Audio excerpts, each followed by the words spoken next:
একদিকে বিচারক সংকট, অন্যদিকে মামলার জট। সঠিক সময়ে বিচারিক কার্যক্রম না হওয়ায় বছরের পর বছর আদালত চত্বরে ঘুরে বেড়াচ্ছেন বিচার প্রার্থীরা। দীর্ঘদিন ধরে শূন্য পদে নতুন বিচারক নিয়োগ হয় না পঞ্চগড় জেলা ও দায়রা জজ আদালত এবং চিফ জুডিশিয়াল ম্যাজিস্ট্রেট আদালতে। বিচারক সংকটে বছরের পর বছর চরম ভোগান্তির শিকার হচ্ছেন বিচার প্রার্থীরা। কেউ 8 বছর, কেউ বা 15 বছর ধরে আদালত চত্বরে ঘুরছেন বলে অভিযোগ অনেকের। এ নিয়ে ক্যামেরার সামনে কোনো কথা বলতে রাজি হয়নি আদালতের প্রশাসনিক কোনো কর্মকর্তা। তবে আইনজীবীরা জানান, শীঘ্রই এর সমস্যা সমাধান হলে ন্যায় বিচার পাবেন হাজারো মানুষ।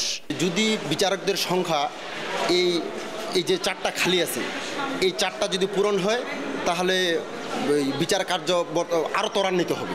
আদালতের তথ্য মতে পঞ্চগড় জেলা ও দায়রা জজ আদালতের 10টি আদালতে বিচারক রয়েছেন 9 জন, আর চিফ জুডিশিয়াল ম্যাজিস্ট্রেট আদালতের 9টি আদালতে বিচারক আছেন মাত্র 5 জন।